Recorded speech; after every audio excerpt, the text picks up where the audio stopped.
You're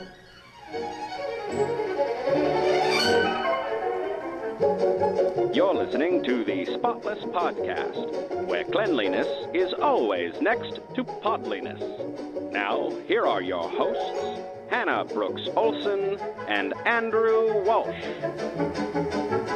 Okay, I have something new I need to consider when I'm purchasing shoes. And yes, this is cleaning related, everybody. Give me some lead here. So, Hannah, I'm going to give you a lot of detail about a kind of shoe that I buy, okay? Are you ready for this? Is this what you signed up for today? Yes, I'm so interested. I'm at the edge of my seat. The story involves holidays, Okay. gifts, treads, and so much more. So there's a type of shoe that I like to always have on hand. In fact, if possible, I like to have two pairs of these at all times, one older, one newer, that I'm cycling in and out. And they are simple slip-on shoes with no laces.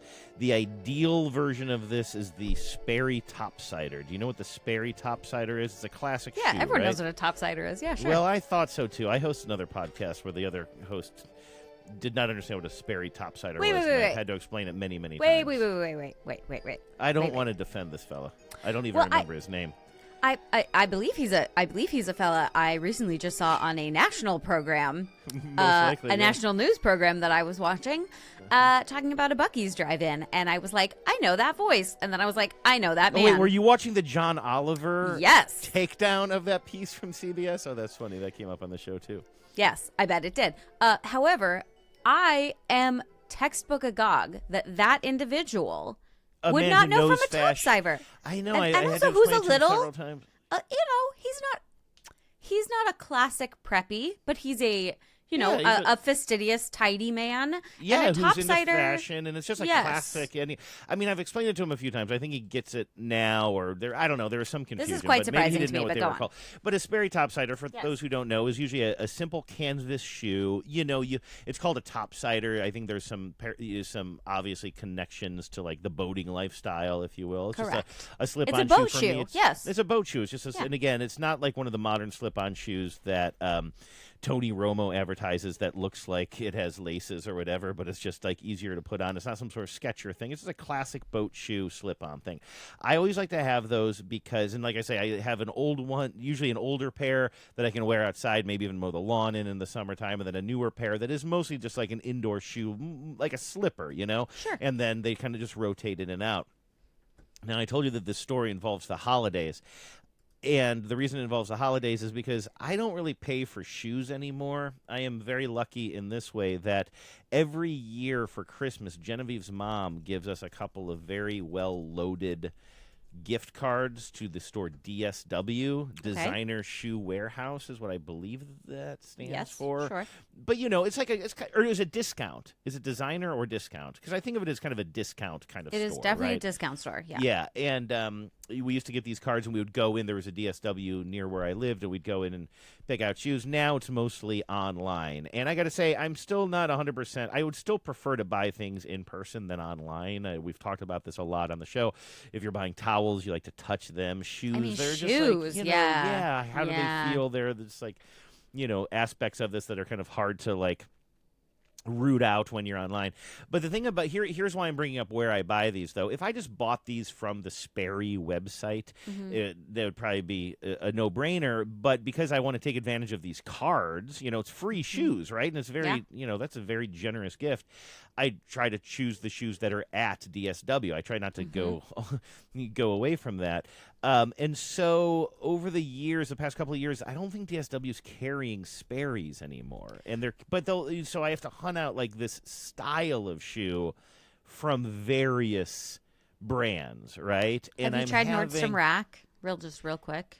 I haven't, but I don't have a Nordstrom Rack card. Oh yeah, right. Yeah, that's the thing. Like I know I could find a Sperry somewhere if I wanted to. But you're stuck in the DSW a little portal. bit. I mean, I don't want to be a cheapskate about it, but I also don't want these gift cards to go to waste, Sure, right? And right. also, we're talking about shoes that are low visibility as far as me going out in public. You know what I mean? They're just kick around shoes for me. So I'm not going to be, I don't want to be super precious about it. I mean, it is true that maybe on a summer day I would wear these to the park or on vacation or something like that. But these aren't like shoes that I'm putting on if I'm going into KUOW for the day or something like that. So anyway, I always find something similar to it, some sort of slip-on shoe. But I do feel like over the years, DSW, I don't know, maybe just for my needs, it's having maybe less and less of kind of options for me. And so I'm buying various brands of these things. This is such a boring story, but so I bought 2 recently. I was like, all of my other ones were like falling apart, like to the point where I couldn't even wear them anymore. So I'm going to buy 2 new pairs of slip-ons, and I tried 2 different brands. I think maybe one was Tommy Hilfiger or something. I don't know. Do I say that weird too? Is it Hilfiger or Hilfiger? Did I say definitely not figure, right? Yeah. Did I say figure? You did. Okay, but I wasn't going to correct you. But Hilfiger. Anyway, I think maybe one of the pairs I bought is Tommy Hilfiger. The other one that I'm wearing right now, and I know how this sounds, is Dr. Scholl's brand. Apparently, they're in the I would never be mad about it, making. Dr. Scholl's. You knew that they made shoes? Yeah, of course. I thought they only made shoe accessories. No, like they the definitely make inserts shoes. Or whatever. So that's what I'm wearing right now. I mean, I'm not usually a foot guy, but shoes. Okay. Yeah, it looks like a slip-on shoe. Yeah, okay. There you go. But you might have noticed, and unfortunately I wasn't trying to show this off, but the bottom of the shoe is very dirty. And I've noticed, like, these are relatively new shoes, but I felt like the moment I stepped outside of them, whatever, to take Lucy the dog outside for a second to take out the garbage. Sure. I'm not doing yard work in these. Yet when I come back in the house, especially if there's any moisture on the kitchen floor or something, I'm leaving dirt tracks all over the place. Now, I know that we have a lot of listeners who are like, dude, you should just not wear your shoes in the house. I understand that, but I'm living my own life. Sure. And that's the reason I like these slip-ons, because they're kind of like comfortable house shoes, right? And you can go in and out with them. And I've been thinking, why is it that these shoes attracted dirt so quickly? I've been wearing these style slip-on shoes forever. They don't all do this. And then I took a moment and I flipped them over and I'm like, oh, because for some reason Dr. Scholl's decided that the tread on this should be this microscopic, like a million tiny lines, almost like fish gills, or like a filter almost of rubberized, slats on the bottom of this that are like microscopic. And I'm like, oh, I don't know what shoe designer decided that's the best tread for these particular shoes. I don't know if they're grippier, if they're better for older people who are more prone to slipping and falling. I don't know why they made this decision, but I mean, that's your problem, my boy. It never occurred to me when I'm online looking at shoes, and you can choose the photo above and the side or whatever. I never really look at any photo of what the tread looks like, because I don't care. It faces the ground most of the time, except for when I'm trying to show off my gams on the podcast. And I'm like, oh, this is awful. These shoes, I would have never thought of this. But now I got to start thinking about, what is the tread like on these things if I'm going to be wearing them in and out? Yeah, that is a concern. We've talked before about how, and I would not expect anyone to remember this, but I just want to say, I know that we've talked about before that my most beloved Doc Marten Chelsea boots that I wear all winter long, my favorite pull-on boots that I walk in all weather to walk the dog. They have a great sole. They are not slippy on ice. They are waterproof. Like, I love them. But my God, does that tread grab dirt? And it's a really chunky tread, right? Yes, it's almost the opposite thick. of mine. But what it does is it leaves behind footprints that look like a little dirty elf came in the house. Like, it leaves full footprint impacts if you don't sufficiently like bash them out the door, or use the rugs. And as we've talked about, our patron saint Don Aslett had his whole thing about how you have to have a doormat at every single door, preferably on the inside and the outside, to avoid this. I forgot about that. So, I went and got like all new mats for our house, specifically so that I wasn't tracking in the house. And we don't wear our shoes in the house, but if you're coming and going, or I'm putting on my boots and then I have to like go grab the dog, or I forgot my phone on the charger or whatever, and I'm walking through the house. This is a known concern. We also talked many, many moons ago about my hunt for a boot brush. Like, I was really looking for a boot brush at one point. One that sits on the ground, right? Yes. And I never really found one that I liked and also didn't feel wildly expensive. Like it felt like so much money to spend. But I have reconsidered it in recent years.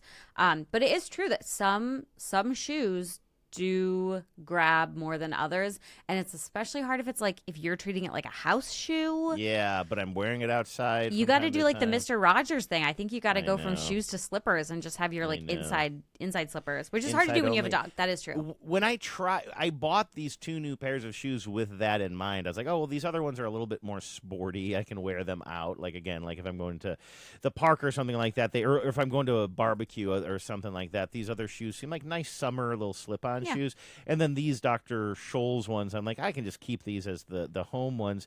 And maybe I only wear these inside. Maybe these never go outside. But it just goes out the window immediately. Just immediately. Because you're wearing the shoes. I don't know, whatever. I'm in the basement playing darts, wearing these shoes. Then Lucy's like, I got to go outside. I'm like, I'm with you, Lucy. And so we go outside together. Next thing you know, you're wearing your shoes back inside again. So, and again, I mean, it's my choice to wear shoes in the house, and so therefore I vacuum a lot, and I clean the kitchen floor. And I will say, our kitchen floor, we laid down some of that like kind of temporary kitchen flooring about it's been about 2 years now. Really like the way it looks. It's like it's mostly white, like white and black diner floor kind of style, kind of classic in that way. And we thought we'd only have it for a couple of years. Now it's been a couple of years. We have to replace it at some point. But it's, for whatever it's worth, it's holding up really well. But man, I have to clean the floor like once every, like really clean the floor, like bucket and mop it every couple of days since we got Lucy. Like it's just amazing how much dirtier our floors are now that we're dog people. Speaking of treads, right? Dog paws are incredible for like holding. So I have to ask, what's your doormat situation? Do you have? Oh yeah, we have In and Out. Let me see here. Actually, we got some doormats. So we always have an In and Out doormat, but the ones we had when we like moved in here were like whatever we could just grab at Home Depot. So they were like pretty nondescript, but also like not very like nice looking. They were like just those kind of industrial looking like black Home Depot, like low, what's not thread, but pile. Like kind of, exactly, low pile doormats. But they were ugly, and so I was telling Vive like, hey, let's biff this up a little bit, right? And so she went online to not Wayfair, but like something, and ordered some like better looking ones. But we got them, and the pile is so tall that for our doors that swing open inward, the doors weren't clearing our new cute. And again, it's one of those things where you might have noticed if you were buying it in person, but when you're just like online, what are you looking at? You're looking at durability. You're looking at what is the cute design. You're looking at reviews. But not if I set this down in front of my door, then I open my doors, it's just going to push the whole damn thing out of the way. So we might be down a in or out, but for the most part, we are definitely indoor, outdoor, both doormat people for sure. So, anyway, that does help with the dogs. I've also tried like, I mean, we've talked before about towels and how like when you have a dog, especially in the Northwest, like that towel laundry it's happening. And so that's also just a part of it that, especially when it's muddy out, like we're wiping down the paws as much as we can, but there's only so much you can do. And it's not just the feet either. I feel like it's like just all the slop that comes with everything. Like she's got her little water bowl, and when she drinks water goes all over the place, or then it drips off her nose as she walks to another part of the kitchen, and you don't really notice that until dirt collects on that little sticky spot on the floor. Or I love my girl. She loves ice cubes as much as her daddy. I don't really call myself her daddy, but like when I'm your fur like, baby. when I'm like kind of like getting the ice cubes out of the tray, she hears that cracking sound. She comes running over because she wants an ice cube and bits of ice and stuff, which I love. But what does that do to the floor? You know what I mean? Then she steps in it or whatever, and so it's just like sometimes I just come in. It's just amazing how I can go from not thinking about the kitchen floor to dropping a napkin, bending over, picking it up, and realizing I cannot do anything until I clean this floor. I am a disgusting person living in a circus. I spilled some plant water on the floor today. Just like I had repotted one of my plants, and I was watering it, so I was trying to give it like a really good deep water. But it's a kind of plant or like pot that has the drainage, and then it has the built-in kind of dish to catch it. And so I picked it up, and then some of the water like sloshed out the side of the dish and went like flying onto the kitchen floor.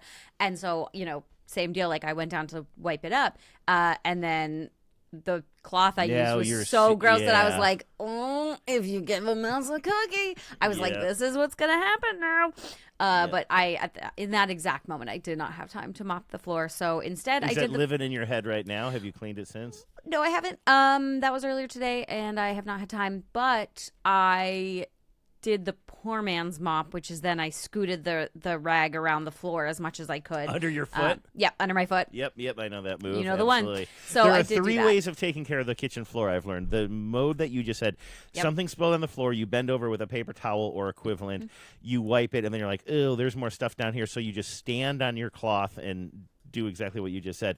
The next step is Swiffer. I keep a Swiffer right outside of our kitchen door right now, and we have a Swiffer wet jet. So you spray a little stuff, and you Swiffer it until you can do it right. And then the real clean for me, when it's kind of like, it is time to do this, it begins with a vacuuming with the stick vacuum, you know, the Dyson or whatever. You get everything up that can come up naturally. Then you get a bucket. You get yourself some Fabuloso. I like the purple flavor, and my sponge mop, and then I go to town on the floor, and then that has to dry.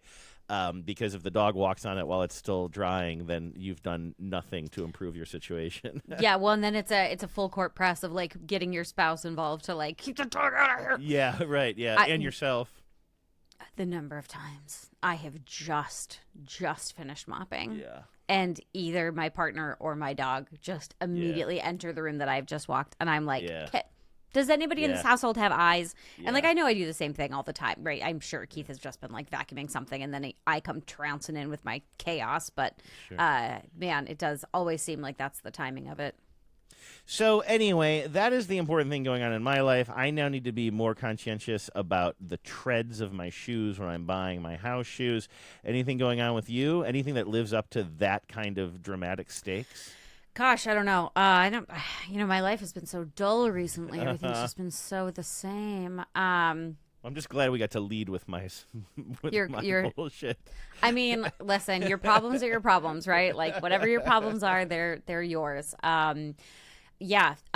So listeners may or may not know that in the last month since we recorded our previous pod, because we did 2 at once because you were going to be out of town, the day before we recorded both of those, I learned that my mother was in the hospital with a pretty serious ailment. She's home now, but the entire month of July, she was in the hospital, and it has been a real wild ride. Julie is doing well. She is home. But she represents half of our listening audience. We have to keep this woman healthy. I know. And that was one of the reasons that we decided to record too, even though like I was actively in a family crisis, because we were just like, if she makes it through this, she's going to be really mad if the pod's not there. Oh, that's right. Because I was encouraging her, like, let's just take a week off. Like, let's not worry about this. Like, what do you think? How do you think Julie's going to respond to that if we take a week off? Yeah. Like she needed a reason to pull through. But it is, our YouTube was the first video that she watched like on her own, on her phone. So bless. So yes, been dealing with that. So I have been doing a lot of cleaning about it. Like in my downtime between, because you can't be at the hospital all the time. And my dad was staying here with us. So we had a house guest also the whole month, or most of the month. He came and went a few times, but mostly he was here. House guests, if you include, what's his dog's name? Rosemary. Sunshine? True. Rosemary. Yeah. Rosemary, the white Pomeranian, she was also here. She and Lola are the best of friends. They love each other. That's so cool. It's so cute. And so it was really fun having my dad here, actually, all things considered. We had a really good time. We watched a lot of movies outside. We put him in charge of the grill several nights, so he made us dinner because he is a professional griller. That's right, at the ballpark, yeah. Mm-hmm. So that was really great, actually, and I got to spend some very quality time with my dad, which I think as an adult you don't often get to do. And so I just kept thinking, like, oh my God, I'm going to really treasure this time, like, later on. But at one point, we were just hanging out. It was like, I think it must have been a Saturday or Sunday because day baseball was on. And while day baseball was on, which also the Mariners have not exactly been soothing in my life. They have not been. I would love it if they could pull their own while I'm personally going through a hard time. That'd be great. Yeah. They don't seem to care what I need. Yeah. But Weston Wilson isn't giving you confidence at third base. Weston Wilson. Where is JP? Well, where's JP? Is it just a lefty-righty thing? Yes! Oh, they're so dumb. They're so dumb. We do not have time to get into this, but suffice it to say, my mantra recently has been, I need the clubhouse, I need the front office, I need Jerry DePoto, I need everyone to take their hyper fixation on handedness and roll it up. God, yeah. Oh, yeah. And shove it up their asses because I am so. It's been going on for years. And Scott how's was it pulling working? this shit, too. No, it's so ridiculous. Oh my God. And while we're just here, what lefty hit 2 home runs against one of the best lefties in the league just 2 days ago? Who could it be? Who could it be but Dom Canzone? Right, exactly. Yet, Oh, so you what? see what happens when you leave him in the game. God. Anyway, so Step away all from the that is- sabermetrics. Like, just put it down. All of that is to say, glad you're feeling better, Julie. Yeah. No, but at one point we were watching day baseball, and I was like puttering hard. And like there's like a scale of cleaning tasks. I think when you're a person who cleans about it, right? When cleaning is one of your coping mechanisms, I feel like there's a scale of cleaning tasks where it's like the more granular or less noticeable or more like, I don't know, like unimportant the task I'm doing, the more upset I am. And so on the day when I'm going around with the magic eraser, just looking for fingerprint smudges around doorknobs, I am probably fairly upset, right? If you're doing regular stuff, vacuuming, dusting, like it's probably not that bad. You're just in a routine fugue state of just cleaning.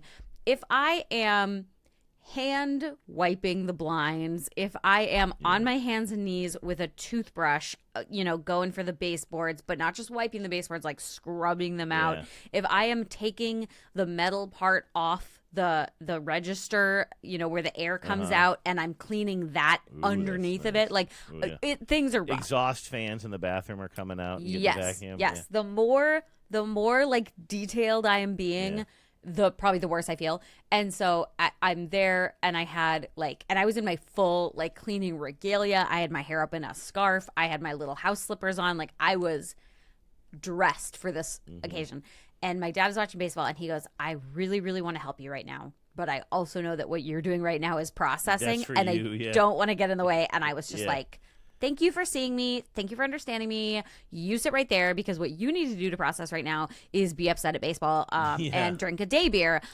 This is what I need to do right now. But there were some moments where I was like, you have gone very deep into the cleaning rabbit hole, and it's telling you something about yourself. But now my mom is Did you find yourself cleaning in the or at least puttering? Because there's not a lot to clean in a hospital room. But when my mom was in the hospital, I just it's so hard not to just start maybe these cups just need to be arranged. Oh my gosh. Or whatever. Absolutely. And such a big part of my taking care of my mom and being there for my mom while she was in the hospital was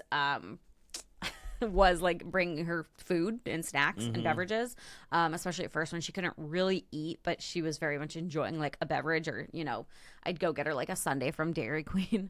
Does the hospital have any say in that? Can you have your family bring in anything? If they're okay, we want you to eat our hospital food, but you're no, I want my daughter to bring me a big hamburger from Burger King. So can they stop you? I think it depends on what you're in for. But because what she was in for was not, gastro or, she was in for a brain thing. So at that point, they just really wanted her to eat anything. They just really were trying to get her to eat. So they really did not care. So I think it's what I'm really getting at here is for when I'm, in that situation, how hard would it be to bring me alcohol? Well, I think that one they probably would be pretty upset about. However, at the same time, I mean, I don't know. They weren't really checking. The one thing that they were checking, which I was very detailed about, was they really wanted to know how much liquid she was taking in. And so I was in full on bartender mode, just marking the, and I would have to write on a whiteboard, I brought her 8 ounces of, whatever, a decaf chai that she requested. And, this is how much of it she drank. So that was the bigger issue. Because they wanted hydration, but they just wanted it known. Yeah, because they need to monitor the input and the output and all that kind of thing. Yeah, so yeah. Oh, that's interesting. That sounds very satisfying, sort of. It was. I mean, I definitely was, reporting on what was happening there. But what then would happen was, her little bed tray would have 1 million cups and stuff. So I 1,000% was puttering and picking stuff up.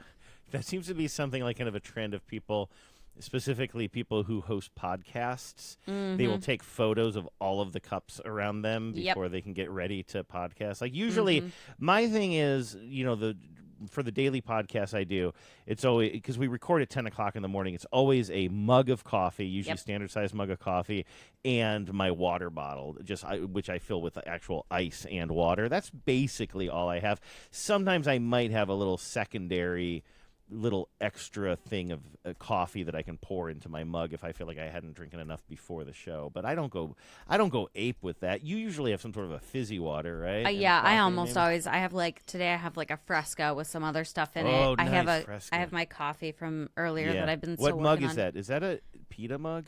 This is a Northwest Harvest mug with a really resounding lipstick mark on it. Yeah.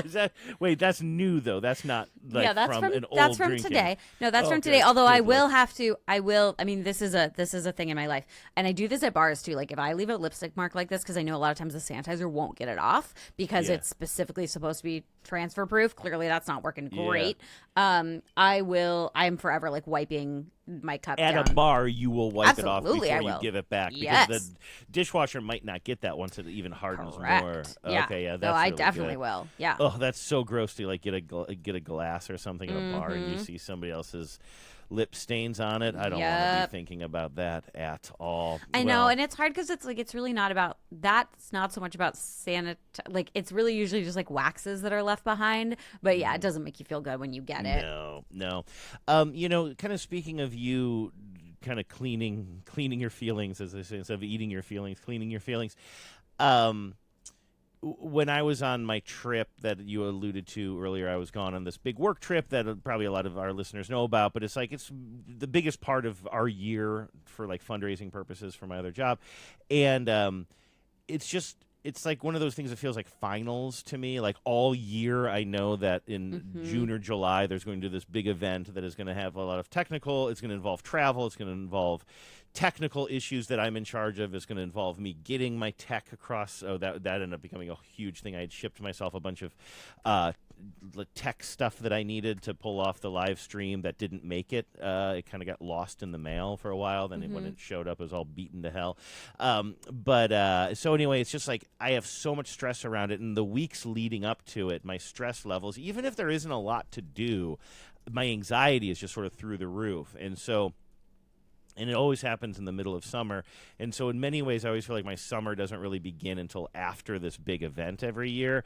And this time, because I was going back to Cleveland in my hometown and I had family there and stuff, I spent and because of other factors, I spent more time there than we usually would. For an event like this, usually we'd fly in maybe on a Sunday, do the show Monday through Friday, get out of there Friday or Saturday, right? But this one, I was there for almost 10 days. I had to get in a few days early. I stayed a day late. We had this frog jump thing on a Sunday we had to do. So it was a much longer trip than usual, too. And, while I love my family, that's just sort of another layer of just kind of I'm dealing now with both work stuff and family stuff and seeing friends and trying to integrate it all.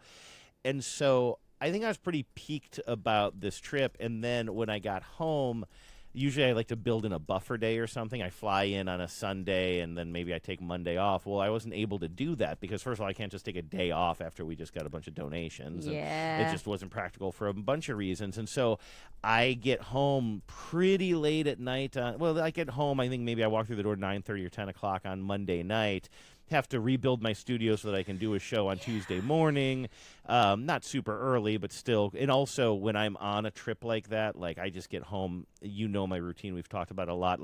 I don't just throw my bags in a corner and go to bed and deal with the chaos later. I can't. My brain doesn't work that way. I have to empty my whole suitcase. I have the dirty clothes are washing upstairs. It's a whole thing for me. So I didn't feel. And then Wednesday was a busy day. I just didn't.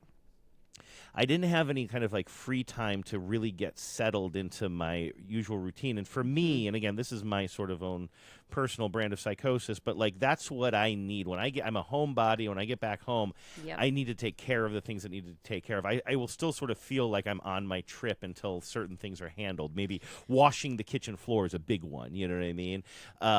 Wait, is washing the kitchen floor just because you're coming home and your partner has been there living there without you and you're concerned about its state? I mean, I'm not thinking about it when I'm gone, but when I come home, the floor usually needs washing. And again, we were talking, Genevieve doesn't mop the floor. I do. And that's fine. That's not a dig. Like, she takes care of all kinds of other stuff. But when I get home, like, there are things that I just need to kind of clean. And in fact, it's even spaces that aren't even hers. Like I remember like my bathtub was really kind of nasty when I got home. She doesn't share that bathroom with me, but it's just kind of like my tub doesn't drain quite right. So some water had built up, some of that pink slime or whatever. So the night I got home, I was actually also just like quickly on my hands and knees, just doing a quick clean out of my tub, So it's not a reflection of how Genevieve has been living her life while I'm gone. It's just like, what is my comfort level of cleanliness when I'm back home? Yeah. And so where I'm going with this is I just sort of felt like I kind of hit the ground running when I got back home, but then Thursday was my first sort of like free day where I wasn't like, didn't have to record 2 podcasts in a day. That's the other thing. I do one with Genevieve on Tuesday. So it's just like, I was just so busy. And then Thursday I had a pretty free day and I had a list of things that I needed to do. And it was one of those days where I was like, I'm going to put this list together in my head, but I know I'm not going to get all these things done. I have to go to Ravenna and pick up some stuff for my volunteer gig because people were covering for me. I got to do this. I had not cleaned the car since we got Lucy, and we have this big kind of car seat / blanket thing specifically for dogs in our back seat, and it was just covered with her hair, nose prints all over the back windows, and it's just like one of those things where you get in the car and I feel like doing a pretty good job of just being like, listen, things are a little bit more chaotic now with a dog, and that is just what life is like. Yeah. And I never had kids, and now I'm inviting this chaos in my life, and I love the chaos in my life. I love this dog, and I will put up with the chaos, but it doesn't mean that every now and then I want to get in that car and just clean the shit out of it. Oh, yeah. And so I got done not just everything on my mental list on Thursday, but more than that. Like, I detailed the inside of the car. It felt so good. I had to. We're in this terrible stage of like owning a lawn in this part of the world where like the sun has been bleaching it and killing it, but certain weeds grow up long. Our lawn is just dead. Yeah, we're just in the dead season. Mow it though, right? Yeah. It's dead, but also the weeds are growing up, so it looks really terrible. So I had to get out there and basically like mow the dust or whatever, but then also my dad took the weed whacker to our yard at one point when he was here, and I was very grateful.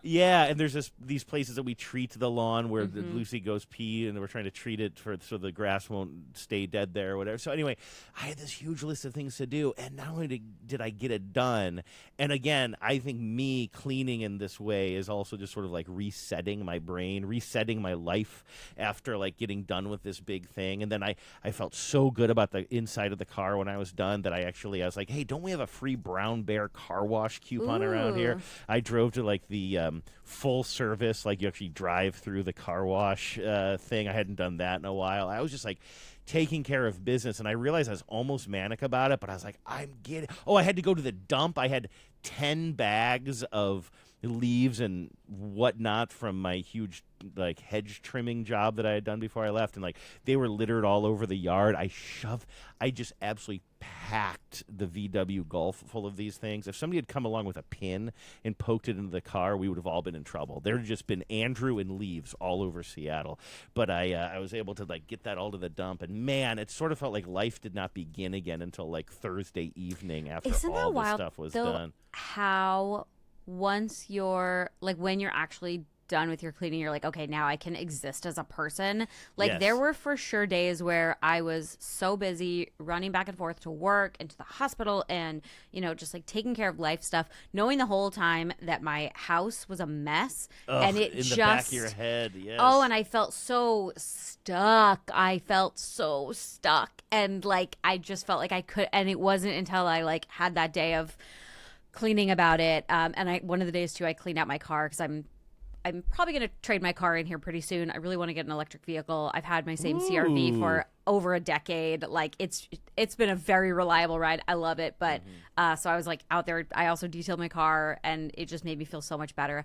There is just something like, I know it's not the solution for everybody, but man, there are a lot of things that can feel better in your immediate circumstances if you can take 15 minutes to do one tidying chore. Yeah, just get one thing off just your list. one cleaning thing. And once you're in that mode, it'll probably lead to something else. Correct. But you got to do that Kimmy Schmidt thing, right? Like, I can do anything for 10 minutes. And so it's like, can you do 10 minutes of cleaning? And I really do feel like a completely... I feel very unburdened, and I feel very, it just reduces my overall back of mind stress level so much if I just know that, like, my laundry's in the washer, or that I hung everything up without letting it just sit in the hamper and get wrinkled, or, yesterday, Keith washed all the bed linens, right? It was a Thursday, and he washed, Thursday. Oh, I he gotta washed. do that. You put that in my head. But then, again, like, with a dog, the dog doesn't sleep with us, but after she goes to the bathroom in the morning, she's allowed to have snuggle time with us. And that's another thing too. It's just like, those feet all over the bedspread and everything. Highly recommend getting a coverlet. Get some sort of a layer that you put over your bed that is easier and faster to wash than your duvet. This is such a critical, if you have dogs, maybe kids, I don't know. But if you have dogs. I'm not a duvet guy. I reject duvets. Well, I know. Okay. But I have a whatever. bedspread. Sure. But put on top of that, because like the bedspread's a pain in the ass to wash too, right? Yeah. We have this thin cotton, like it's a blanket, I guess, but it doesn't warm you at all. It is literally just like a coverlet, and it's just a beautiful gray color, and it sits on top of the bed, and that you can wash so much more often than you wash your bedspread, and it catches those puppy paws, it gets the hair, it gets like all the stuff that your dog might bring up onto the bed. So I highly recommend getting a coverlet of some sort. Speaking of, what the hell is going on over there? Is that Lola here? Is that a neighbor dog? It's Lola. I have to assume the mail's just come. Oh, okay. It's not. I'm not trying to get in your head with it, but usually she's in the studio with you. She was and not barking, but now I just heard some. I don't think our listeners can probably even hear it. I have these big headphones on. I was like, I think. Yeah, I'm reasonably protecting sure. The territory, huh? Either the mail has just come, or there's this duration tells me it's the mail, probably. Yeah, it's probably the mail. She was down here sleeping for a while, and then she went upstairs, and now obviously is doing that. Anyway, I'm sorry to cut you off, but before we're talking about the bedspread thing, you were just saying that Keith had cleaned all of that, and it just makes you feel a little bit more human, right? It made my day so much easier to start, it just is if you can knock off that one thing, like just go wipe your kitchen counters, go sweep the kitchen floor, just get the crispy bits off. Like, the burden of holding on to chores that you haven't done yet, or knowing that you're going to be confronted with this mess, man, the way that it just soothes my brain to take one of those things off. Well, if you don't mind me quasi-revisiting something that we've talked about on the show before, but the vacuums that I use to clean the car. Now, I've detailed the car here. And by the way, it is such a pleasure. I just want to acknowledge this. It is such a pleasure to be able to have my own little driveway that is close to an electrical outlet that's on the outside of my house that I can do. Like every other place I've lived before this, I did not have the ability to detail my car in my own space. It was on street parking somewhere, and I lived in a walk-up or whatever, And so being able to park my car in my little driveway and roll out several different vacuums for different parts of the job is such and have bags pleasure. Going and your spray bottles and all your bits. I 100% yes. Having lived in apartments for a long time, that was not the case. By the time I'm done with the detailing of the car, I realize I need an hour now to get everything back inside because I've brought out Folex, window cleaning solution, possibly also all-purpose cleaning, but probably the Folex and the windshield cleaner is good enough for that. I don't know, rolls of paper towels, lint-free cloths, like terry cloth towel. Like I've pulled I have those rubber floor mats, like those all-weather floor mats.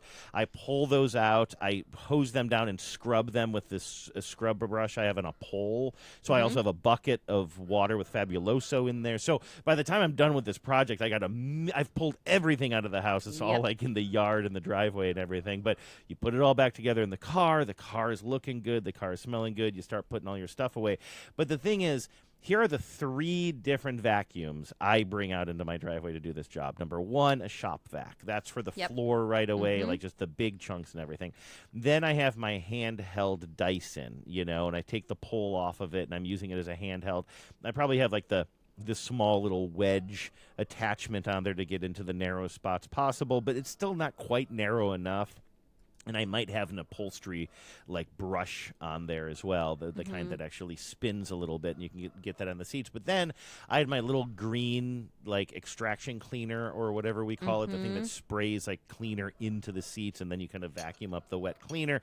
And then you have to wait for the seats to dry. And again, I also use that in combination with Folex because we have all these stains just appear immediately on our kind of light-colored upholstery. And it's just like, I don't know, like, I'm not going to be able to eliminate all of those, but I keep on thinking to myself, in the classic words of a commercial from the 1980s, there's got to be a better way. There's got to be a better way. And so today I found myself, part of my goal for 2026 is to be more butch, right? You knew that about me, No, right? I didn't. Yeah, but also the year's almost over. How's it going? Yeah, I'm just getting started. I just had cool. this idea earlier this week.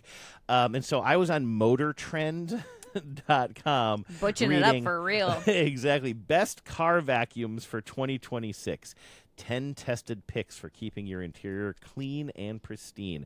And so they have it divided up. I mean, we're all familiar with this kind of journalism / marketing, right? And so they have divided it up as Advertorials, yeah, sure. Yes, exactly. And so their reviews, they broke it down by like just the best of the best, but then also like the best on a budget, the best overall. It looks like here, I guess that's kind of the best of the best. Whatever, all the different like. And what I realized I was looking for was what is the most handy vacuum like on this list. And I think they called it maybe the most portable or something. And I'm looking here at the Hoto, Hoto. Okay. Sounds like a Japanese name. I'm not exactly sure. It's all capitalized, so maybe it's an anagram. Oh, sure. Okay. The Hoto Auto Care Air Duster and Vacuum, and I see believe it. you might have mentioned these before. So it's a handheld little tube. It's nowhere near the size of even. Basically, what this would replace in my 3 vacuum experience would be the Dyson, right? Like that 3 Dyson vacuum experience. 3 vacuum moon over here. Yeah. You guys are watching that, or you did watch that, the first season of that? Classic programming. No, I thought you were talking about 3 Body Problem. I'm no, sorry. but I was also thinking about like a 3 Wolf Moon T-shirt. Oh, but 3 yes. Wolf Moon. Oh, Yeah. I was thinking 3 Body Problem for some. No. I was thinking about 3 vacuums outside Ebbing, Missouri for some reason.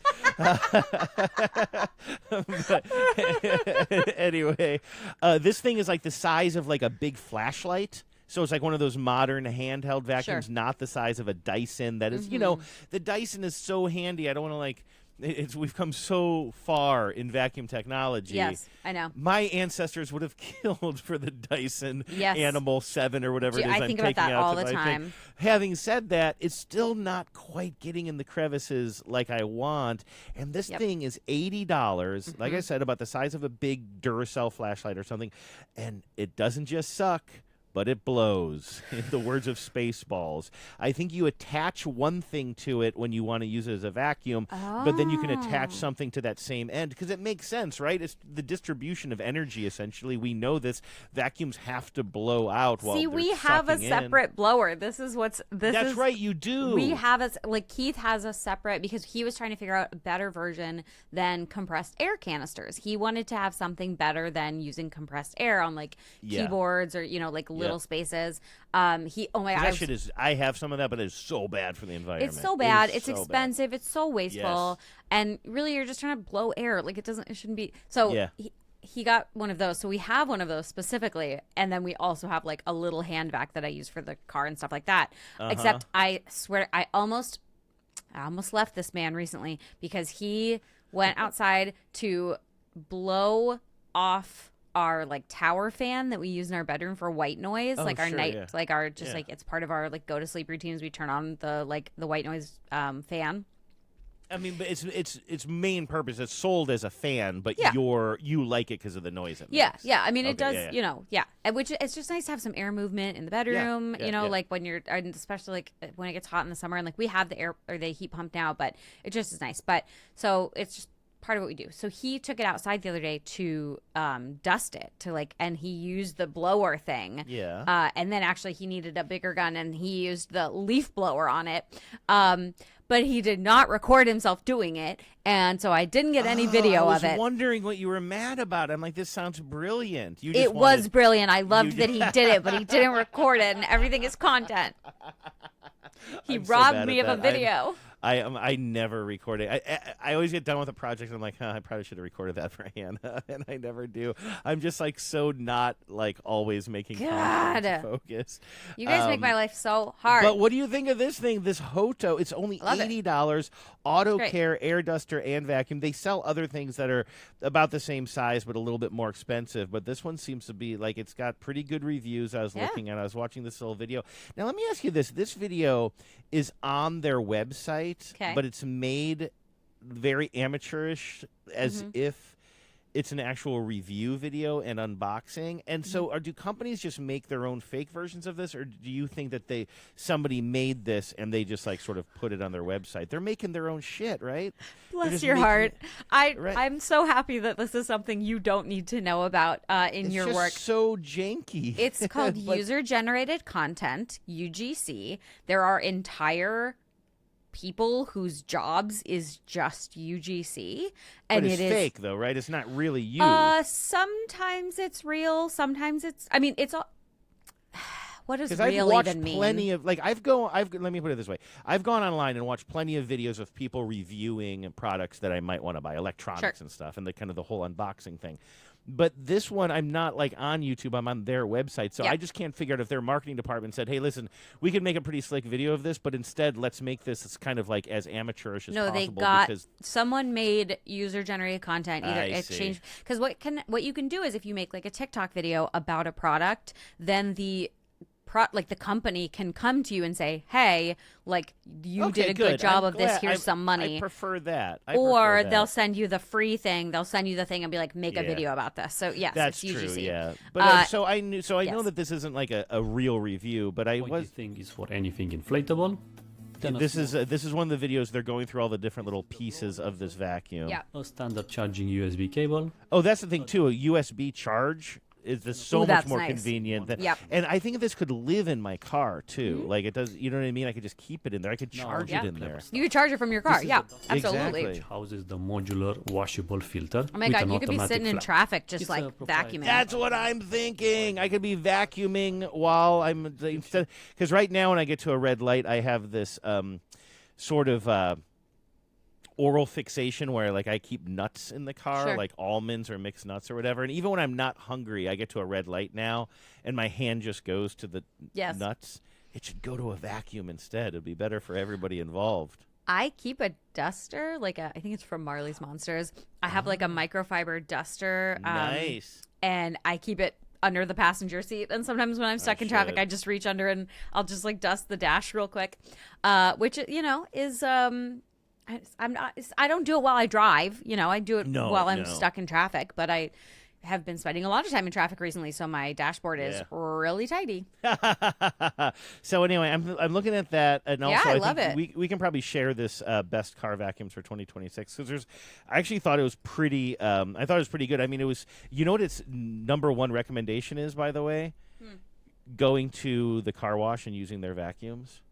They're like, that's their recommendation? That's a recession indicator. I love it. Let's see here. It says, well, sort of. I just love the practicality of it. It says, it says best overall is the Dyson car and boat. And by the way, I was looking at the official like Dyson attachments. I was like, maybe I should just get better attachments for my Dyson that are made for the car. They're not that better than what I have. No, and your issue that you're running into is the big canister and having to trade it out. No. Having it in your car already is really, really smart. But check this out. I love at the top of this article, it says the gold standard. The vacuum at the car wash. Current price, 5 minutes for $1. And then they break down pros and cons. Pros, incredibly cost-effective. Cons, the rugged plastic hose can cause paint damage on the outside of your car, and zero portability. That's true. You really have to go to it. Exactly. But I kind of like these articles are so often just kind of like, buy this shit, SpawnCon, no, that's very or whatever. practical. And so I love that Motor Trend, my now Butch Andrews' website of choice these days, is just saying, hey, listen, if you really want to do it, go to the car wash because they have vacuum heads that are specific for your needs. Okay, but here's the problem. The car wash vacuums a lot of times still don't really fit into the really small cracks and crevices. Really? Like, I've definitely had a hard time with this before. There's one little crevice in my car that I would have to have a vacuum the size of a frickin' pencil to get in there. However, the car wash that we go to, the Eco Car Wash here in Portland, gives you free vacuuming. That's what Luke has been saying on TBTL. He says he goes to one. You don't even have to go through the drive-thru if you don't want to. You can just go and use their free vacuums and get out of there. I mean, I do get my car washed there as well, and it's pretty affordable. But then, afterwards you just pull over and do a little car detail. You just make it part of your day, and it makes it really easy. So that is true. However, it does not do the detail job, and it doesn't. You can't switch it over into blow mode. Yes, right. That's what I'm really excited about, is just being able to do that. Sorry I got distracted for 1 second because I'm looking at the time. We kind of got to get out of here. But I did want to mention one other thing and maybe come clean about something here. But I was doing a little bit of light, I'm going to call it accidental stalking of your family today before we dialed up, because this is worth mentioning. Actually, we didn't have any voicemails or emails to share with you today, and we're a show that we like to share your emails and voicemails, so I should have said this at the top of the show. But if you have any questions about cleaning, or any advice, even better yet, about cleaning, or any stories of horrific things you've had to clean before or watch other people clean, 508 How Wash is the phone number. 508-469-9274. What were you saying? I was just reminded that tomorrow, the reason we have to record this on Friday, often we record on Saturdays, because tomorrow I have a volunteer shift at one of the dog adoption places that I have volunteered in the past, specifically cleaning. I met my friend, now listener Katie, but also my friend, because we both volunteered to clean up the adoption center and organize their cupboard a year ago now. And then that's how we became friends, was because we were I love to clean. And so nice. So tomorrow I am volunteering my time to do different cleaning, and I'm very excited. Oh, that's great. So you'll get to meet some pups too? There will be pups there at the beginning, but then because there's an adoption event, but there aren't any that just hang out there. So the times I've gone before, it was really just to go clean.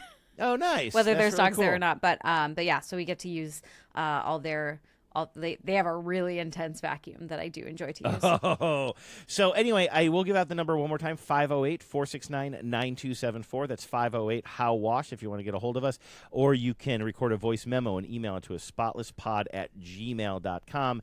And we are on Instagram. And so I bopped over to Instagram, and I'm logged in by default into the Spotless account on Instagram. And I was like, I'll just see if anybody had DM'd us anything. Oh, God, that we should be there's so sharing many on the show today. There's a lot of people just sharing stuff with us, though not necessarily something that would translate to the podcast, which is fine. That's just a fun way to be in touch with us. I've been slacking on Instagram. I'm sorry, everybody. It's really hard when it's also my... Well, I was going to say, it's also my full-time job is doing that. And so it is very hard it's hard to make additional time to make additional content when it's also my full-time job is doing that for another organization, several other organizations. So what does my stepmom always say? It's like a mail carrier taking a walk on their day off. Exactly right. You know what I mean? Yes. So I bop over to Instagram, which I never do, and I open it up, and I'm logged in as Spotless, and so I realize right away that I'm looking at these photos of incredibly cute, incredibly well-groomed puppies. I'm like, why am I seeing this? And I'm like, because the Instagram account follows your sister's dog grooming business. And now I can't find the post anymore. What is it called again? I want to shout this out. My sister's dog grooming business is called Murphy's Paw. That's right, Murphy's Paw, which is a great name. And so I'm looking at these posts from Murphy's Paw. It looks like they just kind of like post like kind of their clients of the day and give a little background on the puppies. It was adorable. Then I went to the website. I don't think I've ever even laid eyes on your sister before. We've never met in real life. So I saw some family resemblance there, and I was looking at her work with her colleagues. But happy 10th anniversary, by the way, to Murphy's Paw. It said it was founded in 2016. And so anyway, I just thought it was such a delight, by the way. And so I just wanted to shout that out because I know we've said many times on the show that your sister runs this business. And like 10 years, to keep a business going for 10 years in this economy is – and that serves Eugene, right, of course, in the areas around there. And by the way, how am I doing at pronouncing – am I pronouncing Eugene right, or is it Eugene? It's Eugene. It's Eugene. Okay, sounds good. I've always wondered. I've never been there either. But anyway, so that was really cool. And then I'm like, well, let's check what's going on in the actual, direct messages on Instagram. And the thing that I see is, I'm not trying to tease your mom here, but I think she might have misfired something. She sent a link to some people, including us, that is a link to something that I did not know about, that I feel like you have a responsibility to tell me about. I don't know and what the it old, is. if you make something, say something. Lola, your dog, has her own Instagram account. Oh, yeah, Your mom was sharing this with, I think with other people, but we accidentally got looped in on it or something. And so now I'm scrolling back. And this is a public account, right? Yes. I'm allowed to say it. It's called Lola Loves the Bar. Yes. And it's a lot of photos of Lola doing various things, often sitting at bars, of course, and sometimes making staring daggers at her dog nemesis at some of these bars. But it's incredibly cute. And did you tell me about this and I forgot, or have you just been like kind of hiding your light under a bushel here? I mean, Lola has an Instagram account because we meet a lot of people out in public and they want to, I don't know, follow her or follow me. And my Instagram is private and I intend to keep it that way because it's where I it's friends and family pretty much. And so Lola has hers mostly so that we can make connections with people in the neighborhood that we meet because we're out and about all the time. Also because it's annoying to have my personal Instagram be 100% pictures of Lola. I do not pretend to be Lola because I'm not psychotic. So in other words, you don't write it in her voice. No, it's about her. She is the yes, I see. Yeah. But yeah, so she does have an Instagram account and it's mostly just to keep up with, there's she has her favorite places that she likes to go to and that's how we keep up with sort of the goings on of the neighborhood. Well, I thought that was pretty cool, so I wanted people to know about Lola Loves the Bar and Murphy's Paw and just get those shout-outs out there. And I'm sorry if I creeped you out by stalking you and your sister's business via Instagram. I'm a little surprised. I mean, it's because you don't have a personal Instagram anymore, and I think if you did, you would. Yeah, I feel things. just very out of the loop. That's the thing. It would I would be seeing this stuff more organically if I was on that app more, and as I used to be, but I just haven't been in a long time. But anyway, it was very delightful. Well, thank you. I think most of probably our Spotless listeners who use Instagram probably have at least seen some of these connections. I went on a rant a while back when I realized that Grove was using Amazon delivery, which we've talked about. We've talked about that? Didn't we talk about this? Maybe we didn't talk about it. I don't know. I don't know if we talked about it, but you're reminding me that the last shipment I got from them was using Amazon delivery. And I thought about writing them a note just saying, hey, listen, I'm not trying to be super cranky about this, but just so you know. I got very cranky. I got extremely cranky. Did you? I absolutely did. And I made a video and I told him. I don't think we talked about this, or I am really losing my mind. No, we maybe didn't. Anyway, I did because I was so disappointed and upset. And so my sister had the same reaction. She and I had a conversation about it. And then so on Instagram, I had mentioned my sister's doing some research to figure out what other companies to order some of this stuff from. Really? And so she was in the comments of that. And so she's got some advice about some of the other brands that she's going to be switching over to. I found this out too late to cancel my annual Grove VIP membership, so I'm stuck with them for another year, and I absolutely refuse to let them have that free money of my membership and not use it. So I will be ordering just my basics from them and letting them know every single time I get a box that I'm very disappointed in this outcome. So you did write to them directly? They're pretty good sure about did. getting back to you. They What did they not. say? They did not. No, they sure didn't. And they didn't respond to the videos I made. So not feeling real great about Grove these days. That's really interesting. So because I got Grove was famous for, in our circles, I guess, for when you ordered from them, a little box would show up and somebody had handwritten on the top of it, like, "You're making a difference, Hannah. Way to be green, Hannah." And then I got one the other day, and I can't remember if it was still a Grove branded box or not, but it definitely gave away somehow that they were using Amazon shipping. It came on an Amazon truck. And maybe I saw the truck. I don't know what it was.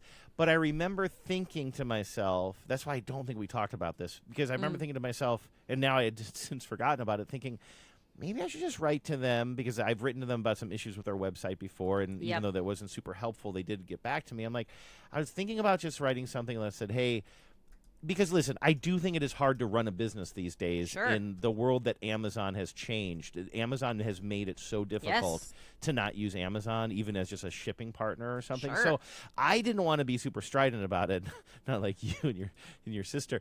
But no, but I was just like thinking about writing and just being like, hey, listen, just so you know, like the reason I use Grove is because I don't want to support Amazon. And I'm not trying to be threatening, but I do need to think about whether or not I would want to re-sign up for another year if you continue to do this. Just something to think about from one user. That was what I was composing in my head before I forgot about it.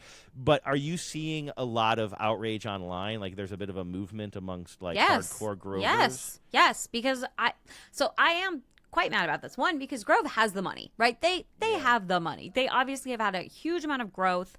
They're in Target stores. Like they have the ability to ship on their own. And I understand the ways that Amazon has made business impossible for other companies. The way that they do their like extremely predatory price match thing, where basically it's like essentially racketeering, where they're like, you literally cannot price your products lower than on Amazon if you want to sell on Amazon. And so you have to just decide like, my products will not be available on Amazon. Like it is, I take so much issue with so much of their business and their business model. And I have actively gone out of my way to avoid utilizing Amazon for literally anything for years. And so for me, it felt like a betrayal from Grove that they rope-a-doped me into supporting Amazon when I specifically was using Grove to not use a product to not go to Amazon. And I don't shop at Target anymore, and like that's fine, they can sell in Target if they want. I would respect them more if they didn't, but whatever. But so like that for me, it also just felt like it felt very underhanded because I did not get any kind of messaging about this. They didn't say anything about it. I don't have the option to opt out of it. I would wait an extra 4 days to a week for my Grove products in order to avoid the Amazon of it all. So that was my issue. It was that it felt like I was now being duped into using a company that I have very expressly avoided using for, in no small part, the environmental issues, but also for the like worker safety standards, right? A person died on the warehouse floor of an Amazon place and people had to keep working around them. Like I don't fuck with that company. And so for Grove, a place that is, that I have been tithing my money away to and also have like turned a lot of people onto, like a non-zero amount of people know about Grove because of this podcast and because of us talking about it. And so then for them to do it in that sort of like underhanded way, like thinking we wouldn't care or notice, that's why I was really mad about it. And so, well, you've emboldened me. I think I will write that note and maybe I think you should. Just I think they should know that we care. I probably will. I'm not going to. Yeah, because I was just looking online. I did see 2 months ago a subreddit was started where people were complaining about it, but I'm not seeing a preponderance of outrage that maybe it would take to, because sometimes companies, especially companies with those roots, will change their ways if they see enough of their people fleeing. But we have to tell them, And that's the thing is like I told them, I encouraged other people to tell them, I tagged them in the videos, again, it happened also like right as my VIP membership was renewing, and so I still have now paid my annual Grove like whatever membership. So I'm ordering the basics and nothing else, because if I stop ordering from Grove altogether, then they just got my money for free, which I also am not. Yeah, and it is a pretty cheap membership, right? $35, is that what it is? Yeah, it's not a lot, but what I would need then, because you know me, like I've used so much time on this podcast recently to sort of, I don't know, gripe or at least process the fact that how bad I am at kind of online shopping and getting away from Amazon, which I finally got into pretty late and then threw myself into it. Then to extricate myself from it has been difficult. Like, where do I get this? Where do I get that? Things that I used to just turn to Amazon for. And so Grove has been such a godsend because it was a company I felt good about, and I'm locked in with the various products I get from them. I can, you know what I mean? It's just like it's an ecosystem that I'm very familiar with as a certified grump, right? Yep. And so I would love any advice listeners have if there's another kind of, not just cleaning, but, kind of, what would you say, home essential online store. Yeah, my sister said she switched a lot of hers over to the Good Company. Okay. She's also using the, I hate the name so much, but she's using Who Gives a Crap for toilet paper, which she said she likes better. And buying directly from a company that just does toilet paper. Yeah. And so I've also, we've been using the Grove laundry detergent for forever. I saw that our resident laundry lesbian, our favorite on Instagram, said that the Kirkland Signature laundry detergent is like some of the best that she's ever used. So Great. Probably going to be switching over to using Costco for a lot of that kind of thing. So we have a membership there too. And like, listen, I'm not naive. I understand the greenwashing of it all. I know that 90% of the products I quote unquote feel good about buying are actually owned by private equity because literally every single aspect of the human experience has been enshittified within an inch of its life. But yes, it was just such a flagrant turn towards something getting worse that I was just like mad about it.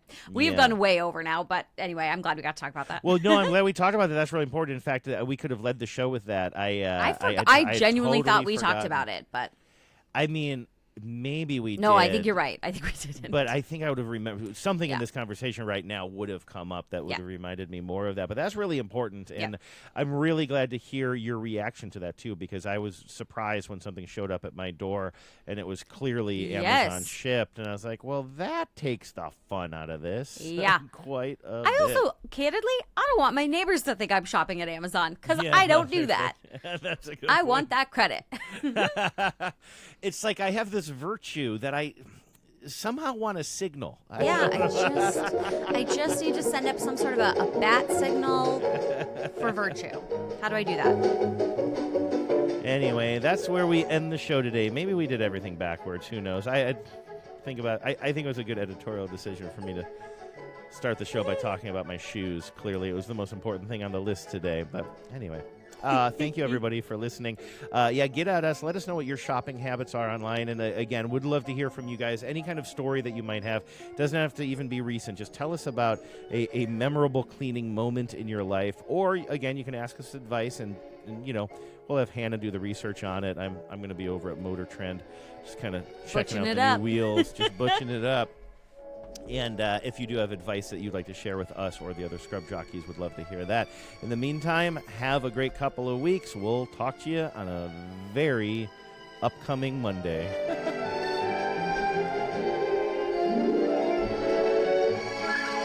You've been listening to the Spotless Podcast. If you have a question for Hannah and Andrew or some cleaning advice, call the Spotline at 508-HOW-WASH. That's 508-469-9274. You can also email them at spotlesspod@gmail.com. We'll be back soon. But until then, always remember, life is messy, but it doesn't have